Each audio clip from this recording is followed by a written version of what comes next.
Oh, that's my phone. I mean, I was having a little fun with the camera there with my dogs. Hello everybody, how's it doing? How's it going? Welcome back to another fan reading in r/slash Tales from the Creeps. Today, we are reading a story called The Licking Thing. This is a story, this is a cosmic horror Lovecraftian story. The writer is Moth Uncle. He reached out to me. I put a post up a while ago, and he reached out to me saying I could choose whichever one I wanted, and the licking thing just immediately just caught my attention, just like that. And I'm like, I gotta read that. As always, I haven't read into this. I haven't looked into it. I'm always going in blind, so you can all see my genuine reaction, or hear it anyway. So anyway, I will leave a link in the description below if you want to check out the author, as well as my Discord if you want to just swing by, hang out, chat, suggest stories, whatever y'all want to do. So, that's all I have right now. So anyway, without further ado, the licking thing. The quarry was about 8 odd miles from our tiny town of Winona. If you were fast, that was a 45-minute bike ride. 45 minutes on the bike and about 15 minutes more on a forlorn trail. An hour of your energy and you were transported back to centuries to a place unmolested by all modernity. The quarry where we would find ourselves nearly every day of summer back when we were kids. Kathy rode there on a rusty old bike she had long outgrown. It was the bike she first learned to ride on. The training wheels had been hastily stripped off many years back by her loud father. There were matted bike streamers dangling from the handlebars. We called her bike sissy shit. She hated it, and so did we. Jeff took his older brother's Schwein everywhere. It had working gears and everything. It was easy on the eyes, painted a deep forest green. The chain had this neat trick of always popping off, though. Still, the bike was a nice ride, and its green color made it easy to stow in bushes. Bo would ride around on one of those BMX bikes with pegs that stuck out of the center of the wheels, which was funny because Bo was much too much of a marshmallow to actually try any tricks. He wouldn't even stand on those pegs when coasting down a smooth paved road. Bo read too much to take risk. Had a dark blue Huffy with faded flames painted on it. I remember it didn't have the regular handlebar brakes. Instead, you had to pedal backwards to brake on mine. The kickstand didn't work and the whole damn thing jerked when you first took it off. Eventually, smoothing out with enough speed, it was a bike though, and I suppose that was all I needed. The quarry sat in a deep pocket of old growth, and no one really knew much about it. All of our parents and older folks seemed to agree it was already there when Winona was founded way back in the early 1800s. It's a great big hole in the world, and over who knows how long, the quarry filled with water. The water there was an enchanting shade of blue, and it was always the perfect temperature. There were cliffs around the north side, and you could plunge off those all day and night without even having to worry about striking a random rock or the bottom itself. The depth of what water was unknown, and the cliff face continued underwater until it disappeared into the black. It could have been 100 feet deep, or 1,000. Lord knows we tried to figure it out. We'd throw things into the quarry, any old thing. Bo would bring loose chains that reflected sunlight. We probably dropped $50 into the water just to try to see if we could catch them hitting the bottom. Kathy would bring swimming goggles, and Jeff and I would dive down as deep as we could, chasing the sinking change. I still remember the feeling, that tremendous pressure that would wrap around my head and make me feel like it'd soon burst if it didn't float back up. The temperature of the water would plummet the deeper I'd go, coating my entire body in a silky suit of ice. Then came the dark. All that godlike power the sun shone down on us wasn't enough to penetrate 20 feet of that quarry's thick syrup water. It'd get really dark down there, and I'd get the feeling of eyes on me. That's where I always paused. The pressure was nearly unbearable at that point, so I just paused in the old darker depth. I'd use the extra seconds to watch the coin fall lower and lower until it could no longer reach the warm rays of sun. The coin would disappear, and I would shoot back up as fast as I could, always feeling like something would rise from the dark and snag my leg. A few seconds down in that murk was all it took to bring a kid into another world, one even further removed than the old growth forest surrounding it. The quarry was a mysterious place, that was for sure, and it comes as no surprise that nearly every kid that lived in Winona would have their phase of a journeying out to that forgotten place. Winona itself is a tiny little town strangely positioned in the middle of a vast sea of forest. There was never much to do. The quarry was not only our swimming hole, but also the lover's lane, the smoke pot, the place to pursue through porno mags. It was our local stage for adolescent sin. All this stuff happened in the summer between 8th and 9th grade. Kathy, Jeff, Bo, and I lived out on a quarry, phase in full. Every day, we'd have some scheme or new adventure to get into at the quarry. Cliff jumping one day, fishing the next. Then, we were smoking Jeff's stolen cigarettes and shooting out firecrackers.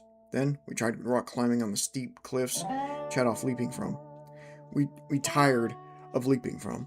After that became boring, we would survey all the trails around the place and try to find something new or old out there. It didn't take long for us 14s to wear out that entire area. We were still young enough to be adventurous and just square enough to not indulge in other pastimes, like smoking Jeff's brother's Terry skunkweed. Jeff's brother, Terry's skunkweed. Good lord, skunkweed. What a name. We had barely broken into July when we always started to go out to the quarry at night. Sneaking out of our respective houses and making the hour commute to the quarry in the night was just the thrill our little prepubescent heads were after. Leaving my house was easy because my mom slept like the dead and my dad worked through the night. Jeff had no trouble at all because his folks couldn't find a shit to give. Kathy and Bo, however, now they had to do the elaborate stunts or face a beating. Sneaking out a window and climbing down a tree, memorizing every wooden panel that squeaked, real cat burglar type antics. Winona was a weird place at night. It got so dark on some nights you could make out the faint clouds of the Milky Way. Hear the strangest sound spilling from the black forest. You'd just roll your bike on by. Oh my gosh, get a grip. You just roll your bike on by as quickly as you could. As quietly as you could. I can't read this segment. I need to stop mush-mouthing things. My gosh, I am butchering the story. Those night rides out on the quarry were long and stained with paranoia.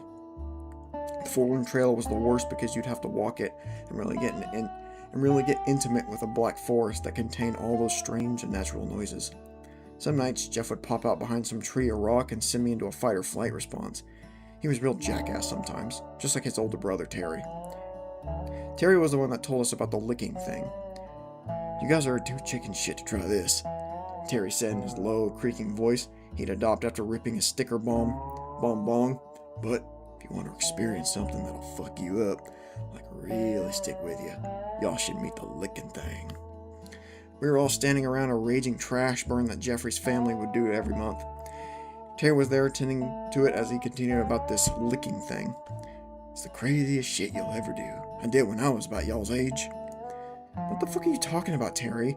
Jeff asked. "You literally never said anything about the licking thing before," Jeff said. "Licking thing," mockingly in his Forrest Gump voice.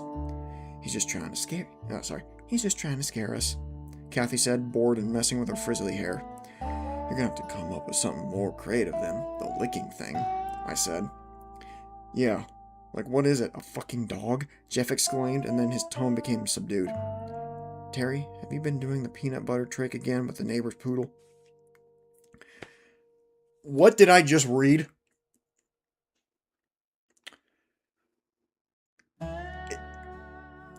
I'm not going to clarify. I'm just going to continue reading. Terry sent a punch into Jeff's chest, and Jeff sent a harder one back, almost causing Terry to fumble his bong. Terry showed his size and raised his arm in a classic older brother hammer fist, which sent Jeff cowering. "You flinched, pussy," Terry barked. "Guys!" Kathy screeched. "Y'all are unbelievable." "For what it's worth, the licking thing sounds pretty messed up," said Bo, applying his social glue. He was the embodiment of neutrality and petrified of hurt feelings. Oh my gosh. "Thanks, Switzerland," Terry said.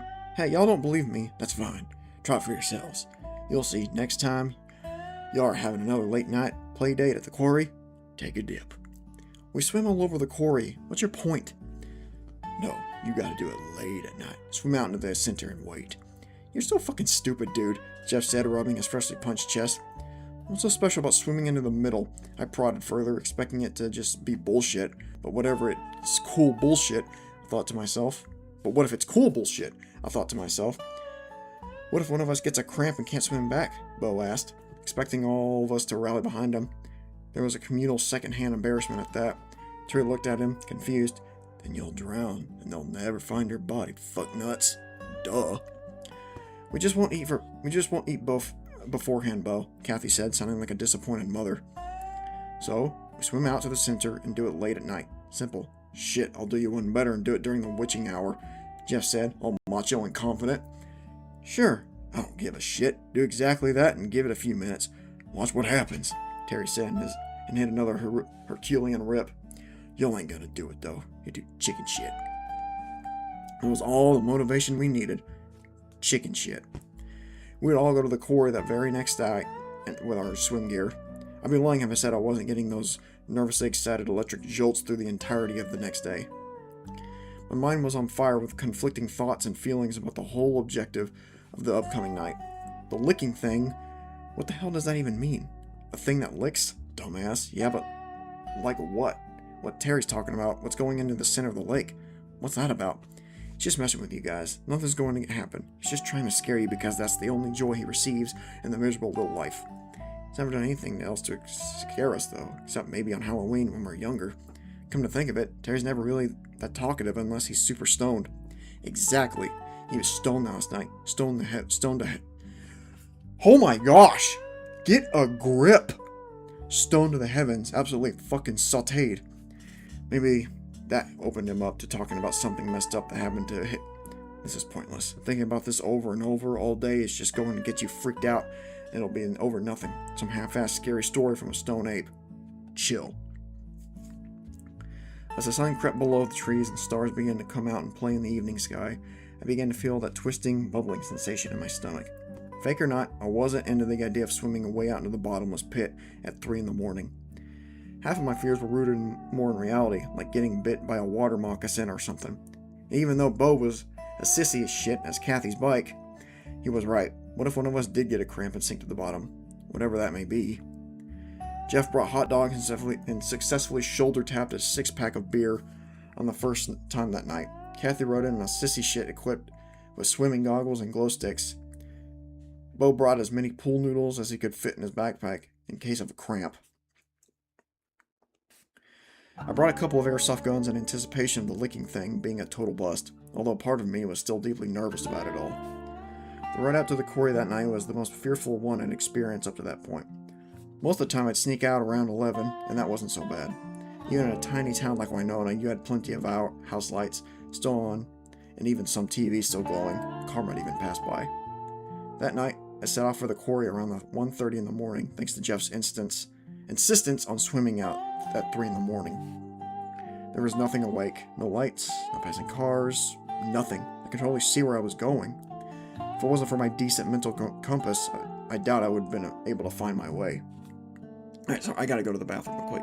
Excuse me. Okay, I'm returned. There was nothing awake. No lights, no passing cars, nothing. I could only see where I was going. If it wasn't for my decent mental compass, I thought I would have been able to find my way. Kathy, Bo, and Jeff all lived on the other side of town. Most of the time, they biked to the quarry together. If they could. I was afforded no such luxury. I was all on my own for all 8 miles in that abyssal dark. One of the reaches of Winona surrendered, and I transferred into the black wall of forest. I felt millions of eyes on me, as if I was already deep down in the quarry's water. It was a physical feeling, I swear, like a tingly, burning sensation on the back of my head and neck. And the strangest thing of all was that the lush forest was totally silent that night. Usually there was a deafening opera of insects and hooting owls and maybe a wailing pack of coyotes way out in that old world. Nothing sang in the dark that night. It was just the rhythmic rubber sound of my wheels turning. It was as if a world around us was lying in wait. Kathy cracked the glow sticks, and a bright green hue slowly illuminated our kiddish faces. The quarry's water was still, and it almost felt like it had sort of a pull on me. I couldn't keep my eyes off it. It was still silent all around, and no one else seemed to notice. I chose to keep it to myself as if not to freak anyone out, even more than they may have already been. Light gust of wind swaying the tall trees, and the unsettling slap of a quarry's water against rock were the only sounds not being produced by us. "I'll lead the way, guys," Jeff said as he battled to take off his shirt. "Do you want a skinny noodle or the fatter kind? You can swim faster with the skinny ones, but you'll float a lot better with the fat." Bo was cut short by Jeff's thunder. "I don't want a damn pool noodle, Bo. I'm not 5. Do I look... Okay, look, I just dropped the noodles. Shit, man." "They'll probably just complicate things," I added calmly, trying to be like Switzerland. "Your funeral." Bo muttered, and silently pulled out a skinny pool noodle from himself. I have a skinny one, Kathy said quietly. Bo's face lit up and Jeff's melted into disgust. Chicken shits, Jeff muttered. The insult was still echoing off the visible cliffs across the black water when Jeff jumped in. The sudden sound felt almost rude. It was so loud in the strange silence. I watched Jeff padding around in the water, and wise and knowing water, and I felt a deep dread. Around him was a small glowing perimeter of green from his glow stick, and then pure, utter dark beneath him. A strong nausea overtook me, and I swear I felt older and more mature at that moment. In that brief moment, I decided I wasn't getting in the water. Something was off, and the whole world knew it. Even the bugs knew it. That's when Kathy pushed me in. The world went pitch black, and muffled sounds of laughter could be heard far away. Water swished and sloshed and bubbled in my ears. Daggering cold needled every part of me. It took a cold, lifelong seconds till I gathered I was now underwater in the quarry, exactly where I didn't want to end up. It was so dark that I couldn't even see my feet, only a few inches ahead of me, and the biggest, most expansive feeling of nothing below me. It was as if I existed in a time before creation, or something heady like that. Floated back to the surface, and just like that, I was a teenager again. Kathy, Bo, and Jeff were all laughing their asses off. I'm sorry. You were just standing there zoned out. I had to, Kathy said through gasp of laughter. Dude, you flopped so hard, dude. Oh my god, said Jeff, who was swimming over to hand me a glow stick. I remember feeling embarrassed enough to snap out of whatever existential crisis I'd experienced before, getting pushed in and focused on being young and dumb. The last one to get in the water was Bo, of course. I was even begging him to get in despite my sure intention to stay ashore just moments ago. We all just need to unwind. Just some water. It's the same at night as it is in the day. Bo didn't jump in. Instead, he opted to slip into this quarry by scooting off the ledge.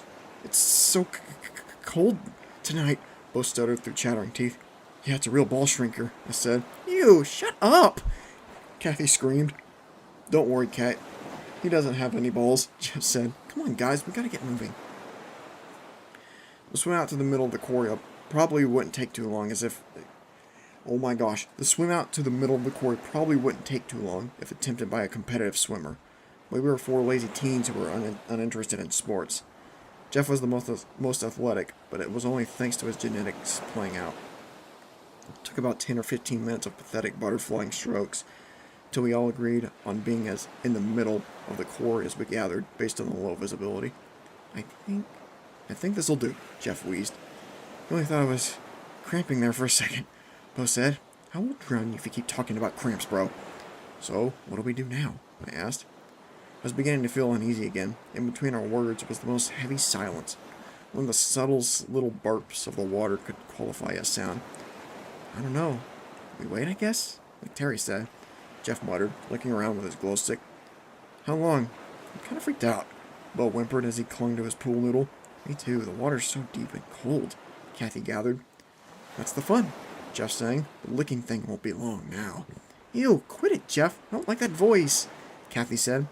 What if it's like a big snake that lives in the quarry? Jeff continued. Maybe. Just maybe. Jeff!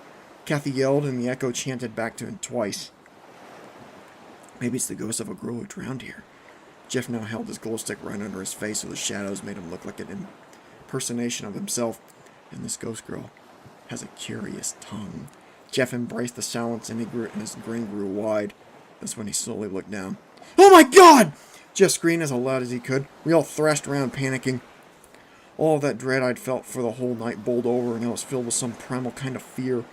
Water splashed around violently. Our glow sticks went flying. Jeff shouted, Guys, calm the fuck down! Oh my god! Caught on quicker than Kathy and Bo, who were still a mess of kicking arms and legs. It was a joke! I didn't see anything, Jeff said through maniacal laughter.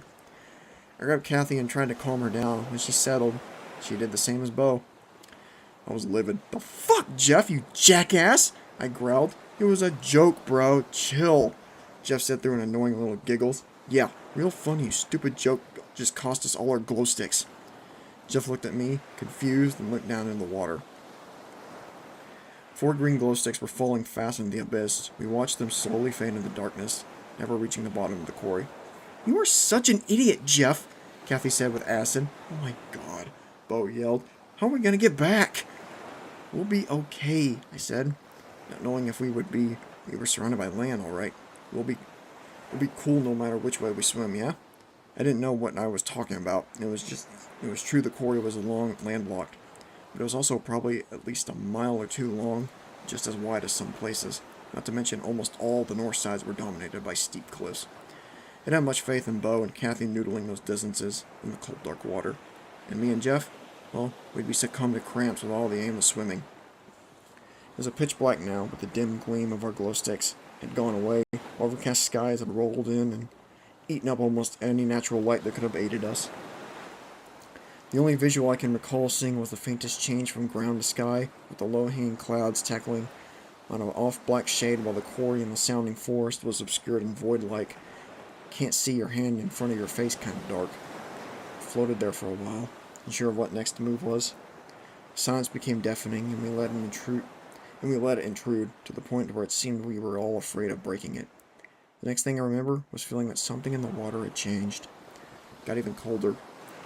And then there was the sensation of something undercurrent moving beneath us. Perfect silence was shattered when out of the dark before me, Kathy screamed. "There's something in here with us!" she screamed. "Fuck, Kathy, you scared me!" Jeff screamed back. "It's under us!" Kathy continued. "It's under us! It's under us!" "Kathy, hey!" I tried to snap at her out of her panic. "It's okay. You're okay." Kathy screamed again, and this time it was full of pure and true terror. "It's licking me!" Kathy thrashed around in the water, but I couldn't see her.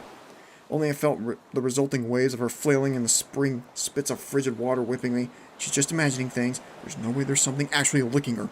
"Calm down, Kat. You're good. You're all good," Jeff shouted. "Screw this. I'm out of here," Bo said, and I heard the frantic rhythm of strokes follow. "Bo!" I yelled. "We gotta stick together, man!" We're all just paranoid. That's the real killer here. We're all just stupid and paranoid. We've got to calm down. This is how kids drown. A few seconds passed, where it was just Kathy hyperventilating and the sounds of Bo fleeing.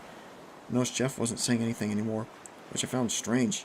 Jeff always had something to add. "Jeff, where are you?" I asked, the void all around me. I heard Kathy flailing and grunting, still, Bo panting as he swam further away into the unknowable dark. Nothing from Jeff, though. "Jeff, you chicken shit, where are you?"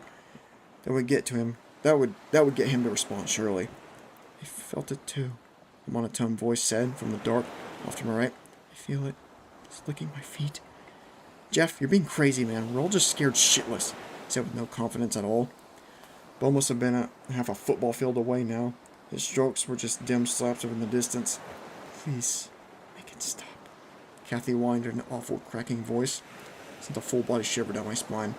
It sounded like she was right next to me, but I couldn't see her at all. "I hate it. I hate it. I hate it so much." "Just try not to move," Jeff said. "I don't know. Just stay put, Kat. It'll be okay." Fear devoured me now. This was real. Jeff was talking all weird and had no more insults to dish out. Kathy was in some frozen shock and was just letting out these hideous rattles. This was real. I kept floating there, pretending I was invisible. I couldn't see anything at all, so how could anything else possibly see me? It was so unbelievably dark, and I was so cold. That's when the hot, fleshy thing communicated with the bottom of my feet. The licking thing licked and licked and licked. At first I gasped, but then I fell into a similarly frozen state as Kathy. It felt colossal, whatever it was. I don't know, like if you flipped a whale inside out and it swam against the bottoms of your feet. God, it was so weird feeling. Over and over. Those long and methodical passes of something huge underneath us. But it was being so gentle at the same time. It was the most delicate feeling. It felt like licking. Like we were being tasted, sampled. I prayed. I was never religious, but I prayed regardless. I didn't even know how to pray, really, but I did my best at that moment. Oh, God, please don't let me die here, right now. Oh, God, please, please, just give me a heart attack. Cancer later, please, God, please, please, please. It must have been several long and silent minutes of the licking things tasting before the heat had disappeared. That unfathomable licking sensation ceased. Are you kidding me right now? No, you don't get to look at me with those cute eyes. My dog just decided to come up and start licking my elbow. I am not, I swear, that is what he did. You're freaking me out. Get out of here. Good Lord Almighty! Must have been several long and silent minutes of the licking thing's tasting before the heat of it disappeared, and then unfathomable licking sensation ceased. It was still pitch black and silent. Bo had either swam so far he could no longer be heard, made it to shore, or drowned. Kathy and Jeff made it no signs that they were still around either. I was beginning to fear that they were both taken by the licking thing while I was distracted by my tasting. It took a lot of courage to speak out into the world after that. Guys, I whispered. Are you guys still here? Silence on my left. A tiny wave of water sloshed against me. Maybe an echo of Bo's retreat. Maybe of the licking thing which lived below us. Guys! A whisper yelled.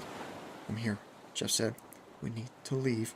Kathy said through sobs. Please, we need to go now. What if it comes for us when we start swimming? I asked. I think it's gone now, Jeff said. I don't feel the heat. Me either. So can we go already? Kathy begged. Let's just start slow, I suggested.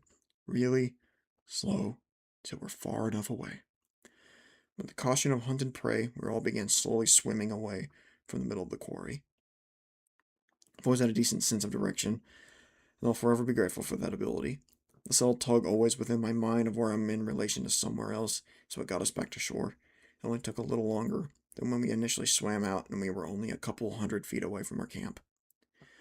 Bo had more trouble. He got north and hit the cliffs and had to swim all the way back across the quarry. We had to start a fire to help guide him, and luckily he saw it. That was something we should have done from the very start, but you don't think ahead when you believe you're untouchable. Kathy, Jeff, and I all learned that we were very touchable, vulnerable, edible. When Bo climbed out of the quarry, he found 3 petrified husks of his friends chugging their first few beers and eating cold, bunless hot dogs despite the steady fire. I'll always remember my first beer. It was in a blue can, tasted like warm metallic piss. I couldn't down it fast enough.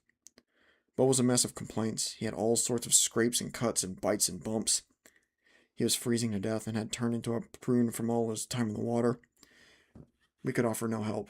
We were all lost in our heads. Only thing on their minds. Did you feel it? Jeff asked Bo. Feel what? Never mind. Bo almost pressed further, but I could see it in his eyes, a level of understanding.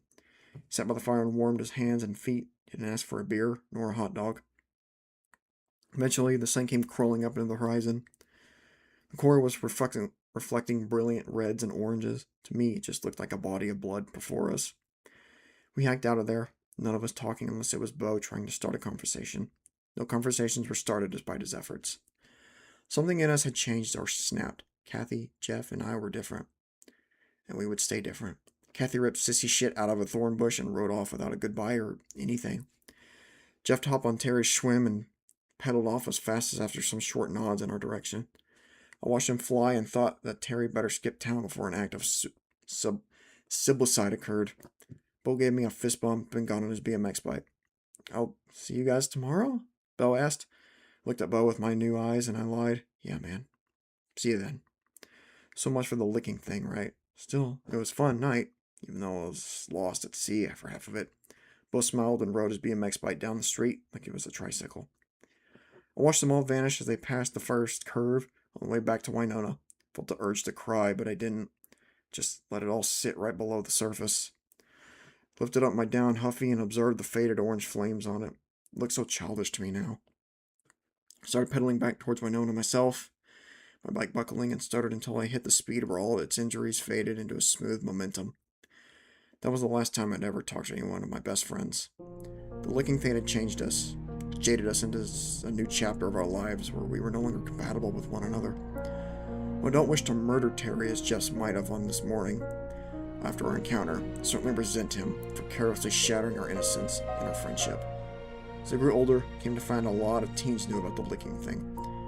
It was seen as a sort of rite of passage for many, something you had to meet with to become a real badass. It stayed surface level for most.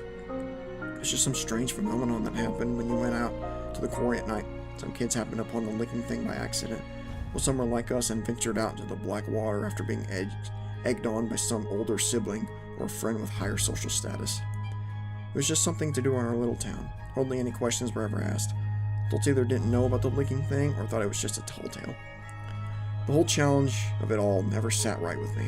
I Did my best to dissuade people from going out to the quarry to meet the licking thing. Who knows if my efforts were worked, if FOMO was the real monster after all. It's been around 13 years since I met the licking thing, and I still feel its warm gliding tongue licking the bottom of my feet on some nights.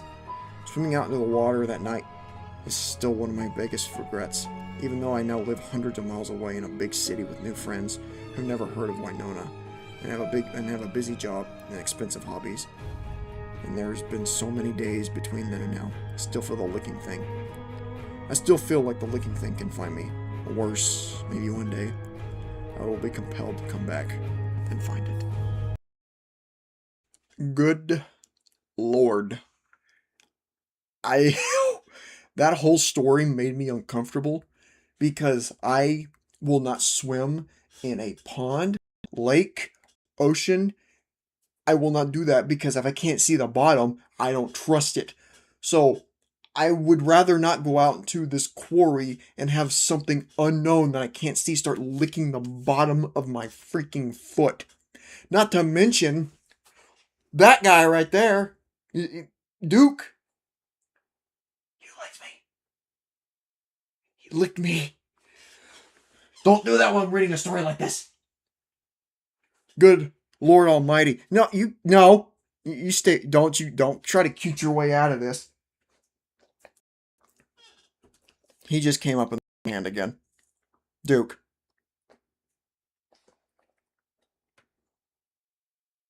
He knows what he's doing. 100% he knows what he's doing. You're a little bird, you know? So, anyway, that was, besides the docs, incredible. I love the writing. I love the characters. When I was reading dialogue, it felt like I was reading a C.K. Walker story. It kind of had that like early Baraska vibes, or let's see, what was it called? Deepwood, Darkwood, something like that. It was really good. I liked it a lot. So please keep writing. I really enjoyed it. Thanks again to Moth Uncle for letting me read his story. Again, all the links will be in the description below if y'all want to check it out. I know I mushed mouth the entire first half of the story. I really need to warm up before I jump into a story and then just just jumble everything. So again, thank you all so much. Appreciate it. Y'all have a good one. All right. Night all.